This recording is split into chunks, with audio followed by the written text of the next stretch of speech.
My name is Amy Silberschlag. My husband and I co-founded Cartel Coffee Lab 13 years ago in a warehouse in Tempe. We've been fortunate enough to be part of the airport community for the last 7 years. COVID-19 has been detrimental to our industry, to our business. It came to a screeching halt overnight.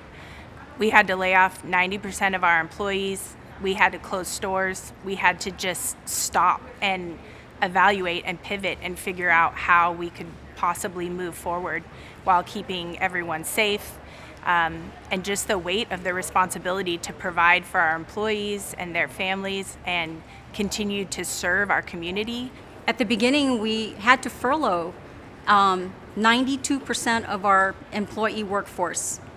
We're now back up a little bit, up to 50%, but those are the months that have been very difficult for our associates. That is one of the things that I have valued the most in being a business partner here at Sky Harbor in the last 23 years, and that is making our home and our team a family, our associates and our management team. And they are very important to us. We have some very tenured people, anywhere from 7 to 23 years. The other impact that we've had because of COVID-19 has to do with our local suppliers and vendors who provide our artisan goods that we introduce to the local public here, or traveling public here at Phoenix Sky Harbor International Airport. And some of those local vendors that we do source out these products from, we feature right here at Roosevelt Row. And it is one of the very many stores that has been closed since March because of the pandemic. And because of that reason, we will not be able to open this store. It's one of many stores here still closed at Sky Harbor. 61% are still closed. We could have never predicted something like this. And quite honestly, we thought we had seen the worst of it with 9/11, but this far outweighs the impact that 9/11 has ever had on this industry. During 9/11, employments and traffic dropped by greater than 55%. This year, March, during COVID, we saw a 93% drop in traffic. 8 months later, we still have only 39% of the concessionaires open. And those of us that are open, sales are down greater than 50%. The hardest thing about COVID is I am an entrepreneur, I'm a business owner, and I know that the people that work for me need me to give them hours. They need me to take care of their family, because it isn't just a matter of an employee, but I know that they have little ones and I feel responsible. It's sad. It's very sad. Silvana Salcido Esparza, chef owner of Barrio Cafe, 18 years on the street, and proud to say 7 years here at the airport with Barrio Cafe as well. You know, that devastation that I'm talking about on the streets, it is even worse at the airports. As a woman-owned minority restaurant, and a lot of them here are exactly the same way, minority-owned,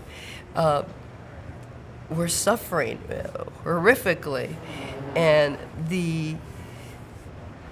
if you look around, everything's closed, and it's just a reminder of the devastation that's going on. And everybody's hanging by a thread on the streets, but we have more willing participation for people to come to go, take food to go. But here you don't have that option. It is absolutely expensive to do business in the airport. If you compare it to a street side operation, it might cost them in the neighborhood of $50 to $100 a square foot to build. In the airport, it cost us north of $500 a square foot.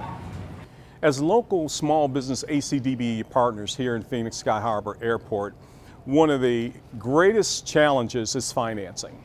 If you look behind me at the Refuge Coffee, Food and Wine, this restaurant is 640 square feet.